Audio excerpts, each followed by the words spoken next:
రాష్ట్ర ప్రభుత్వం వడ్ల మక్కల కొనుగోలు కేంద్రాలు ఏర్పాటు చేయడంలో ఆలస్యం చేసిందని మాజీ మంత్రి ఎమ్మెల్యే హరీష్ రావు అన్నారు. దీంతో రైతులు దళారులకు తక్కువ ధరకే విక్రయించారని మండిపడ్డారు. సిద్దిపేట జిల్లా కేంద్రంలోని వ్యవసాయ మార్కెట్ యార్డులో మక్కల వడ్ల కొనుగోలు కేంద్రాన్ని ప్రారంభించారు. ఈ సందర్భంగా మాట్లాడుతూ ప్రతి ఎకరానికి 18 క్వింటాల మక్కలు మాత్రమే కొనుగోలు చేస్తామని పేర్కొనడం దారుణమని అన్నారు.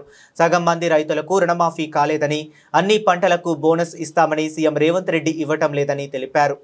ఈరోజు సిద్దిపేట మార్కెట్ యార్డ్లో వడ్ల కొనుగోలు కేంద్రము మరియు మక్కల కొనుగోలు కేంద్రం ప్రారంభం చేయడం జరిగింది. కానీ ఈరోజు రాష్ట్ర ప్రభుత్వం మక్కల కొనుగోలు కేంద్రాలు ప్రారంభం చేయడంలో చాలా ఆలస్యం చేయడం జరిగింది. ఇప్పటికే సిద్దిపేట మార్కెట్ యార్డ్లో 14,000 క్వింటాళ్ళ మక్కలు దళారులకు మధ్యవర్తులకు అమ్ముకోవడం జరిగింది. అంటే ఈ కొనుగోలు కేంద్రాలు ఆలస్యంగా ప్రారంభించడం వల్ల మక్క పండించిన రైతులు 1600కు 1800కు మధ్యవర్తులకు ఇప్పటికే అమ్ముకోవడం జరిగింది.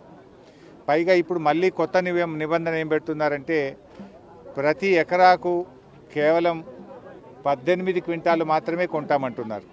జనరల్గా రైతు 25 నుంచి 30 క్వింటాల మక్కలు పండిస్తాడు. అంటే 18 క్వింటాల మక్కలే మేము మద్దతు ధరకు కొంటాము, మిగతా మక్కలు బయట అమ్ముకోండి అంటే మళ్ళీ 1600లకు అమ్ముకోవాలి కదా.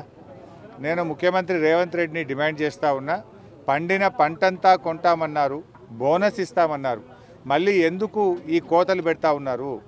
రేవంత్ రెడ్డి గారు, ఇవాళ ఈ రాష్ట్రంలో ఏ మక్క రైతుని అడిగినా కూడా 25కు తక్కువ ఏ రైతు కూడా పండదు. 25 నుంచి 30 క్వింటాల మక్కలు పండుతాయి. కానీ మీరు ఇలా 18 క్వింటాలే కొంటామంటే మరి మీద ఉన్నటువంటి ఆ 10-12 క్వింటాలు ఎక్కడ అమ్ముకోవాలి? అది తక్కువ ధరకు అమ్ముకోవాలన్నా? ఇదేమి నియమ నిబంధనలు? ఆనాడు నువ్వేం చెప్పినావు? ప్రతి గింజ మద్దతు ధరించి కొంటా అన్నావు, ప్రతి పంటకు బోనస్ ఇస్తా అన్నావు. బోనస్ అయితే దిక్కే లేదు. కనీసం పండిన పంటనన్నా కొనవయ్యా అంటే అది 18 క్వింటాలు మాత్రమే కొంటామని చెప్పి ఇలా రైతుల ఉసురు పోసుకుంటున్నారు. ఆ సెంటర్లు కూడా అడగంగా అరిగోస పెట్టి వంట చూడు దొంగలు పడ్డాక 6 నెలల కుక్కలు మొరిగినట్టు ఇలా పంట అంతా అమ్ముకున్నాక ఈ కొనుగోలు కేంద్రాలు నువ్వు స్టార్ట్ చేస్తూ ఉన్నావు. పోనీ అదన్న మొత్తం కొంటావా అంటే దాన్ని కూడా మేము కోతలు పెడతా అనేటువంటి పద్ధతి మంచిది కాదు. దయచేసి మక్కల మీద ఏదైతే నియంత్రణ పెట్టారో, నిబంధనలు పెట్టారో దాన్ని ఎత్తివేయాలని, రైతు పండించిన పంట అంతా కూడా వెంటనే కొనుగోలు చేయాలని చెప్పి ఈరోజు నేను ప్రభుత్వాన్ని డిమాండ్ చేస్తూ ఉన్నా. ఇవాళ రేవంత్ రెడ్డి గారు నీ పనంతా సగం ఏదన్నా కొనెళ్ళిన ఆదాయానిది.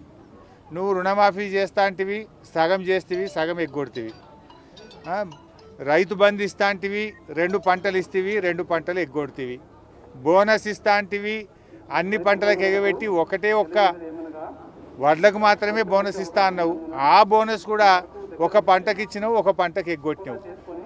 అదేవిధంగా ఇప్పుడు మక్కలు కొంటా అంటివి, సగం మక్కలు కొంటా, సగం బయట అమ్ముకో అనబట్టివి. అంతా సగం ఆగమాగం ఉన్నది రేవంత్ రెడ్డి పాలన. ఏదన్నా ఒక్కటన్నా కొనేళ్ళిన ఆదాయానిది. రుణమాఫీ సగమే చేస్తేవి, బోనస్ ఒక పంటకి ఇస్తేవి, ఒక పంటకి ఎగ్గొడుతీవి. రైతు బంధు 2 పంటలకు ఇస్తేవి, 2 పంటలకు ఎగ్గొడుతీవి. మక్కలు కొనవయ్యా అంటే సగం కొంటా, సగం బయట అమ్ముకో అనబట్టివి. నీ ఏంది ఇది? దయచేసి రైతులకు ఇచ్చిన మాట నిలుపుకో, పంట మొత్తం కొను, రైతులందరికీ రుణమాఫీ చేయి, అన్ని పంటలకు బోనస్ ఇయ్యి, రైతులందరికీ అన్ని పంటలకు కూడా మరి రైతు బంధు అందించాలని డిమాండ్ చేస్తున్నాం.